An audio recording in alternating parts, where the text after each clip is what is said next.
CIA ने बांग्लादेश की लंका कैसे लगाई? अमेरिका क्यों बनाना चाहता है छोटे देशों को अपना कठपुतली? नमस्कार, आप देख रहे हैं छपरा तक और मैं हूं आपके साथ कौशल अली खान।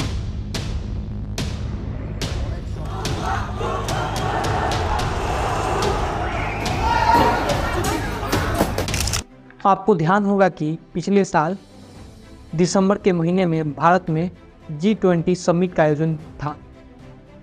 दुनिया भर के देश आने थे। दिल्ली में जोर जोर से तैयारियां चल रही थी और भारत पहुंचने वाली सबसे पहली राष्ट्रीय अध्यक्ष थी शेख हसीना। भारत ने उन्होंने मेहमान की हैसियत से बुलाया था। G20 समिट शुरू हुई तो शेख हसीना की अमेरिका के राष्ट्रपति जो बाइडेन के साथ मीटिंग हुई। इस मीटिंग के बाद हसीना और बाइडेन के साथ में सेल्फी लेने वाली इस सेल्फी के पीछे हसीना की बेटी भी दिखाई दे रही। ये सेल्फी शेख हसीना के लिए संजीवनी बूटी थी। दरअसल शेख हसीना लंबे समय से चुनाव को लेकर देश की प्रमुख विपक्षी party Bangladesh national party BNP का विरोध झेल रही थी। BNP एक ऐसी पार्टी है जो मूलतः दक्षिणपंथी है। इस सेल्फी के पहले तक बांग्लादेश में ये बहस चल रही थी कि अमेरिका के ज़्यादा पास कौन है, शेख हसीना की अवामी लीग AL या BNP, और ये बहस बड़ी कैसे? दरअसल साल 2024 में बांग्लादेश में आम चुनाव होने थे।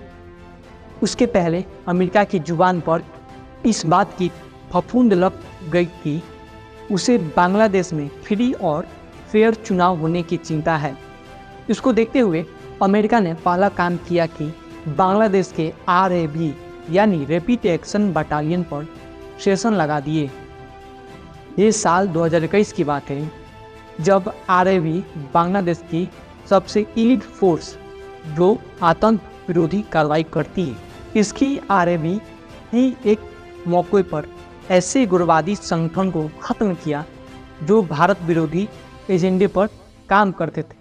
लेकिन इसी RAB पर यह भी इल्ज़ाम लगे कि इसने भरी दोपहरी लोगों को गायब करवा दिया, लोगों को बिना किसी पूछताछ के मार गिराया।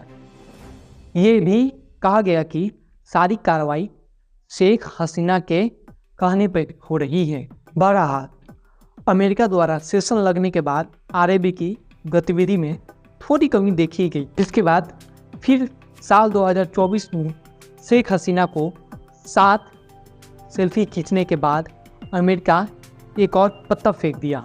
उसने बांग्लादेश के कुछ वर्ग के लोगों पर वीज़ा बैन लगाना शुरू कर दिया। कारण वही चुनाव फ्री और फेयर होने चाहिए। जिन पर बैन लगाया गया उसमें सत्ताधारी पार्टी, सरकार और विपक्ष के कई नेता शामिल थे। गौर करिएगा कि जिस समय अमेरिका बैन लगा रहा था उस समय संयुक्त राष्ट्र की बैठक में हिस्सा लेने के लिए शेख हसीना खुद अमेरिका गई हुई थी। लेकिन अमेरिका को बांग्लादेश चुनाव की इतनी चिंता क्यों थी? इसके पीछे 3 वर्ग किलोमीटर का एक समुद्री टापू है। जी हाँ, सही सुना आपने, 3 वर्ग किलोमीटर का ये समुद्री टापू, ये छोटा सा टापू बंगाल की खाड़ी में मौजूद है और आधिकारिक रूप से बांग्लादेश की प्रॉपर्टी है। इस टापू का नाम सेंट मार्टिन आइलैंड है। अब आपको पता ही होगा कि बांग्लादेश के बगल में बसे हुए म्यांमार में लंबे समय से सैन्य संघर्ष चल रहा है। सेना और उग्रवादियों के बीच खूनी युद्ध चल रहा है। ऐसे में म्यांमार की इस सेंट मार्टिन आइलैंड से दूरी 8 किलोमीटर की है और इस आइलैंड को लेकर म्यांमार भी वही बदमाशी करते आया है जैसी चीन लद्दाख या अरुणाचल प्रदेश को लेकर करता है। म्यांमार अक्सर इस टापू को अपना आधिकारिक नक्शे में दिखाता है जैसे कि टापू म्यांमार की प्रॉपर्टी हो। हालांकि लंबे समय के अंतर्राष्ट्रीय कोर्ट और आपसी बातचीत से इस समस्या को सुलझाया जा रहा था, लेकिन साल 2023 में स्थिति असामान्य हो गई। म्यांमार ने इस आइलैंड पर फायरिंग शुरू कर दी। आयरलैंड पर आने जाने वाली नावों पर गोले दागे जाने लगे। लिहाजा बांग्लादेश ने इस आइलैंड पर नाव और हवाई जहाज भेजना काफ़ी कम कर दिया। इस आइलैंड पर खाने पीने के सामानों की दिक्कत हो गई थी। साल 1971 में बांग्लादेश की आज़ादी के बाद 3-4 मौके पर यह खबरें उड़ी कि अमेरिका इस आइलैंड पर बेस बनाना चाहता है।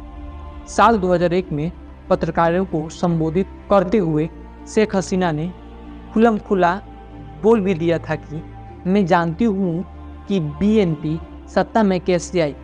उन्होंने तेल बेचा भारत को और ज़मीन बेच रहे अमेरिका को। सरकार बनाएंगे तो सेंट मार्टिन आइलैंड अमेरिका को बेच देंगे। जब जो बाइडेन राष्ट्रपति बने तो फिर अमेरिका ने बांग्लादेश में रुचि दिखाई। आइलैंड पर सैनिक बेस की खबरें चलने लगी। ये खबरें बाहर भी आती थी। अगर शेख हसीना ने ही मई 2024 में इशारों में ना बोला होता कि गोरी चमड़ी वाले एयरबेस हवाई अड्डा पट्टी मांग रहे हैं। दरअसल वो लोग बांग्लादेश और म्यांमार के कुछ हिस्सों को काटकर एक ईसाई स्टेट बनाना चाह रहे हैं। वो इसमें भी कभी सफल नहीं होंगे। जिसके बाद ईसाई स्टेट की बात जौहर बुझे तीर की तरह चुभी। लेकिन अमेरिका ने ऐसी मांग रखी क्यों? दरअसल शेख हसीना की सरकार चालाकी कर रही थी कि वो अमेरिका से सहयोग की बात करती, लेकिन चाइनीज निवेश को देश में एंट्री देती। वो भारत की सहिष्णु होने का राग अलापती, लेकिन चीन की मदद से देश में बंदरगाह का निर्माण करवाती। भारत के पास तो बांग्लादेश दक्षिण एशिया में अकेला ऐसा देश बचा था जिसके साथ अच्छे संबंध थे, लेकिन अमेरिका को चीन का दक्षिण एशिया में बढ़ता प्रेशर पच नहीं रहा था। कहा जाता है कि अमेरिका ने कहा था कि अगर हसीना सरकार आर्मी बेस बनाने दे तो वो उन्हें सत्ता में बने रहने में मदद करेंगे।